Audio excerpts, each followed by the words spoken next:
राधे राधे, जय श्री कृष्ण। बोलिए एकादशी माता की जय। बोलिए देवशयनी एकादशी की जय। इसे हम पद्मा एकादशी भी कहते हैं।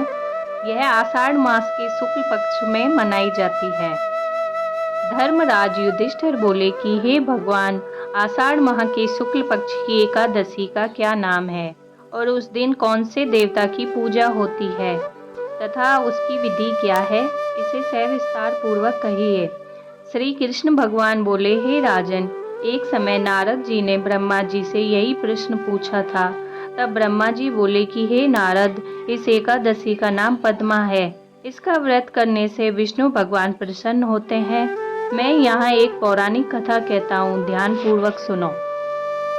सूर्यवंशी मानधाता नाम का एक राजश्री था। एक समय उस राजा के राज्य में 3 वर्ष तक जल नहीं बरसा, जिससे राज्य में अकाल पड़ गया और प्रजा अन्न की कमी के कारण अत्यंत दुखी रहने लगी।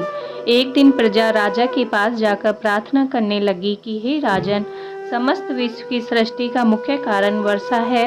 इसी वर्षा के अभाव से राज्य में अकाल पड़ गया है और अकाल से प्रजा मर रही है। हे राजन, आप कोई ऐसा उपाय बतलाइए जिससे हम लोगों का दुख दूर हो। इस पर राजा मानधाता बोला कि आप लोग ठीक कह रहे हैं। वर्षा से ही अन्न उत्पन्न होता है। वर्षा न होने से आप लोग बहुत दुखी हैं। राजा के पापों के कारण ही प्रजा को दुख भोगना पड़ता है।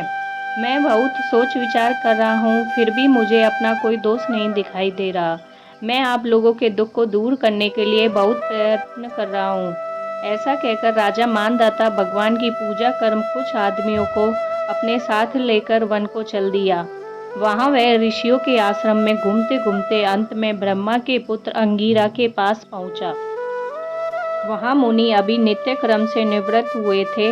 राजा ने उनके सम्मुख प्रणाम किया और मुनि ने उनको आशीर्वाद दिया और बोले, हे राजा, आप कुशल पूर्वक तो हैं तथा आपको प्रजा भी कुशल पूर्वक होगी। आप इस स्थान पर कैसे आए हैं, सो कहिए। राजा बोला कि हे महर्षि, मेरे राज्य में 3 वर्ष से वर्षा नहीं हो रही है। इससे अकाल पड़ गया है और प्रजा महान दुख भोग रही है।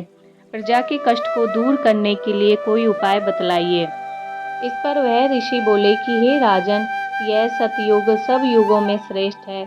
इसमें धर्म के चारों चरण सम्मिलित हैं, अर्थात इस युग में धर्म की सबसे अधिक उन्नति होती है। इस युग में ब्राह्मणों का तपस्या करना तथा वेद पढ़ना ही मुख्य अधिकार है। परंतु आपके राज्य में एक शूद्र इस युग में भी तपस्या कर रहा है।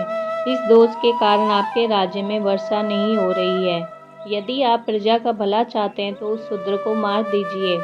इस पर राजा बोला कि हे मुनीश्वरों, मैं उस निरपराध तपस्या करने वाले शूद्र को नहीं मार सकता। आप इस दोष से छूटने का कोई अन्य उपाय बताइए। तब ऋषि बोले, हे राजन, यदि तुम ऐसा ही चाहते हो तो आषाढ़ माह के शुक्ल पक्ष की पद्मा नाम की एकादशी का विधि पूर्वक व्रत करो।